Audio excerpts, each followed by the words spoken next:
안녕하세요. 저는 현재 한국인으로 귀화하여 의사로 일하고 있는 기에르모라고 합니다. 한국인들은 스페인 병원에서 의사로 일했던 경력을 말하면 대체 왜 한국에 이민 왔냐고 신기해합니다. 스페인이 먹고 살기 힘든 나라도 아니고 직업도 전문직이면 안정적으로 소득을 올리면서 평탄한 인생을 살 수 있을 텐데 왜 굳이 한국으로 왔냐고 묻습니다. 말하자면 좀 복잡한 사정이 있는데요. 지금부터 저의 인생사에 관해 이야기해 보도록 하겠습니다. 저의 직업은 의사입니다만 스페인과 한국에서 의사의 인식은 좀 다른 편입니다. 스페인에는 공립병원이 많아 의사가 공무원처럼 일하는 경우가 많거든요. 미국이나 한국 같은 나라들보다 평균 연봉이 좀 많이 낮은 편이에요.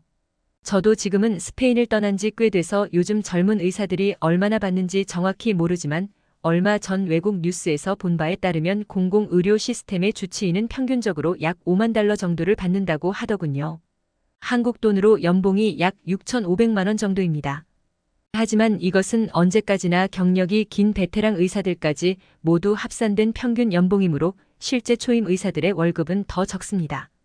초임 의사들은 한 달에 1,600유로를 버는데 한국 돈으로 225만 원 정도 됩니다. 한국 의사들이 받는 돈을 생각하면 굉장히 차이가 크다고 볼 수 있죠.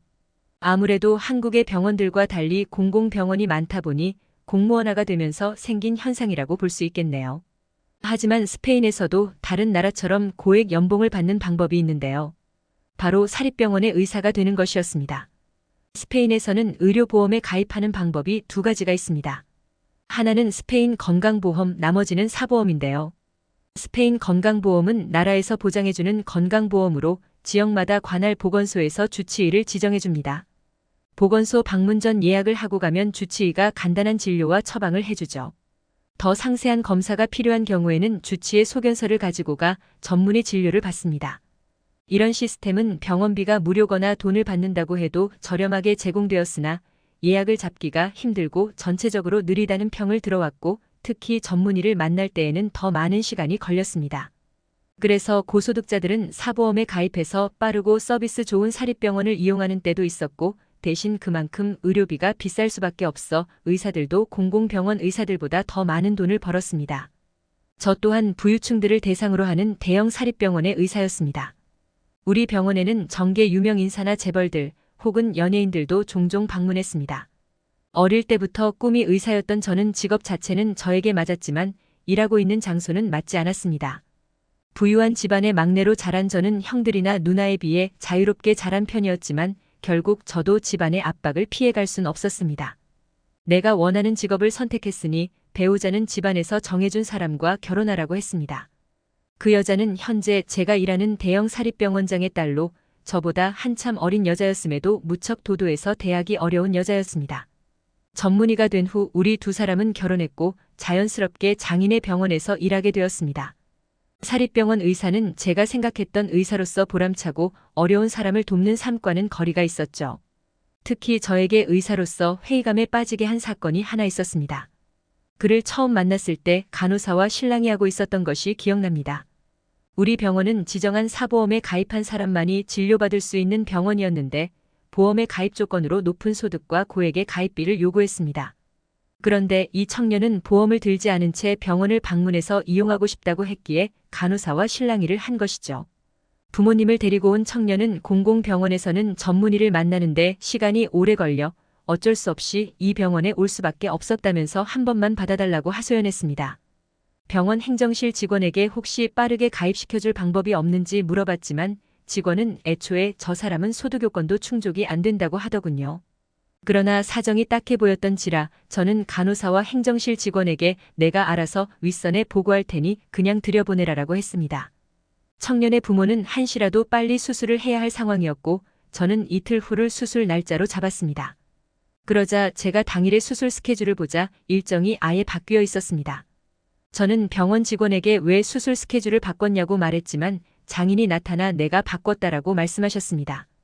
그 환자는 다른 의사가 맡기로 했으니 신경 쓰지 말라면서 병원의 VIP 환자들을 우선적으로 치료하라고 하셨죠. 바보같이 그 말은 믿은 저는 VIP 환자들을 우선적으로 수술했습니다. 하지만 한 달 뒤 저는 그 환자가 전혀 수술을 받지 못했다는 것을 깨달았습니다.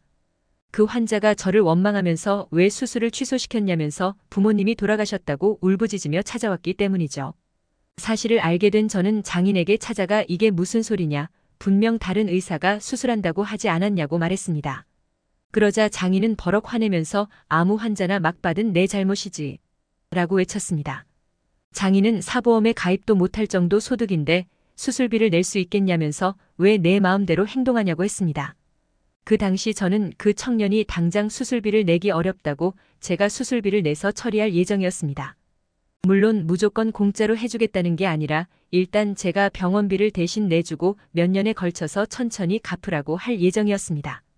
최소한의 책임의식을 심어줄 필요가 있었으니까요. 장인은 제 말에 기가 막힌 듯 무슨 자선사업가라도 되냐면서 비꼬았습니다. 그리고 제가 받는 월급도 따지고 보면 병원 돈인데 병원 돈을 그렇게 막 써도 되냐고 했죠. 장인뿐만 아니라 아버지에게도 불려가서 된통 깨졌으며 와이프와도 이 문제로 크게 싸웠습니다. 하나 제 안에서는 오히려 반발심과 분노, 슬픔만이 가득할 뿐이었습니다. 나 때문에 한 생명이 수술도 못 받아보고 죽었어. 이러려고 의사가 된 게 아니야. 심적인 갈등으로 고민하던 저는 병원에서 매해 진행하는 해외 연수 프로그램을 신청했습니다. 원래 이런 해외 연수 프로그램은 저보다 낮은 연차에 있는 전공의들이 신청하는 프로그램이었지만 도피처를 원했던 저는 어디라도 좋으니 이곳을 빠져나가고 싶었습니다. 와이프는 제 행동에 열받아 이젠 막 나가는 거냐고 난리를 쳤지만 의외로 장인은 순순히 허락해줬습니다. 머리를 식히고 들어오라면서 대신 돌아오면 정신 차리고 똑바로 살아야 한다고 말했죠. 제가 간 협력병원은 한국의 한 대형 병원이었는데요. 처음 대기실에 앉아있는 환자들을 보는데 우리 병원의 환자들과 분위기가 달랐습니다.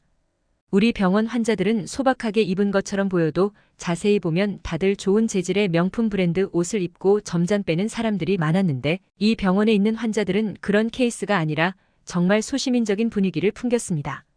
그 모습을 의아하게 여겼는데 알고 보니 이곳은 사보험 없이 국가에서 제공하는 건강보험으로 올 수 있는 병원이었습니다.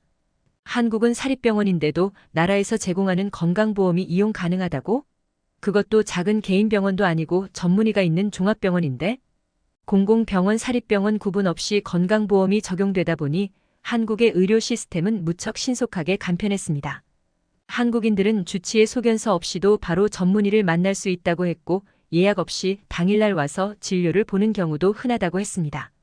한국의 이런 시스템은 저에게 엄청난 충격으로 다가왔습니다. 저는 늘 둘 중 하나를 포기해야만 한다고 생각했거든요. 의료비가 저렴해질수록 대기 시간이 늘고 전문의를 만나기 힘든 건 어쩔 수 없고 빨리 일을 처리하고 싶다면 그만큼 비싼 값을 지불해야 한다고만 여겼죠. 돈이 많은 사람은 그만큼 병을 빨리 치료했지만 가난한 사람은 흘러간 시간만큼 더 골병이 들거나 골든타임을 놓쳐버리는 안타까운 상황들이 많았습니다. 만약 희귀병이거나 까다로운 수술을 진행해야 하는데 그 분야의 내로라 하는 전문가가 공공병원이 아닌 사립병원에서 근무하고 있을 경우에는 가난한 사람에게 더 불리했습니다. 하지만 한국은 건강보험을 어디서든 이용할 수 있었기 때문에 비교적 경제적인 차별이 덜했던 거죠. 한국에 다녀오고 난 후 저는 이런 나라에서 의사를 하고 싶다는 강렬한 욕망에 사로잡혔습니다. 제가 의사가 되고 싶었던 이유는 정말 필요한 사람에게 도움을 주고 싶어서였거든요. 장인의 병원에 있다간 정말 제 손길이 간절히 필요한 사람 대신 돈 많은 인간들을 치료하게 될 게 뻔했습니다. 계속 쌓여있던 불만은 충격적인 사건과 한국을 갔다 온 경험이 발화점이 되어 터졌고 스페인에 돌아오고 나서 사표를 냈습니다. 장인은 충격을 받았고 와이프는 길길이 날뛰면서 나한테 이혼당하고 싶냐로 화냈습니다. 저는 태연하게 그러라고 했습니다. 결혼 생활 내내 다투기만 했기 때문에 안 그래도 정이 다 떨어진 상태였습니다. 부모님은 와이프와 이혼하면 너한테 국물도 떨어질 재산도 없다.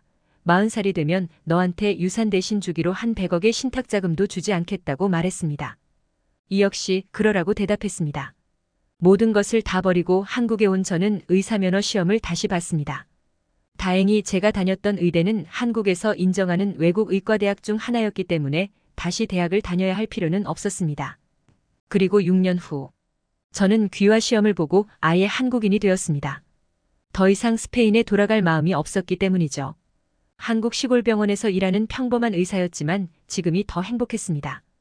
젊은이들이 떠난 시골에는 아프신 노인분들을 위한 의사 한 명이라도 소중했고 이들에게 도움이 된다는 것만으로도 보람찼습니다.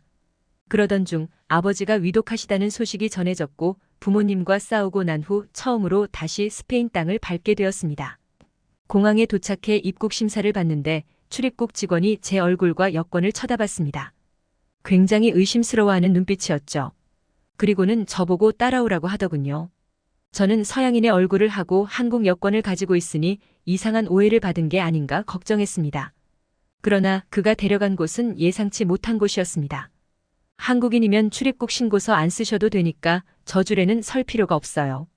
그가 데려다 준 줄은 아까 제가 서 있던 곳보다 훨씬 빠르게 사람이 줄어들었습니다.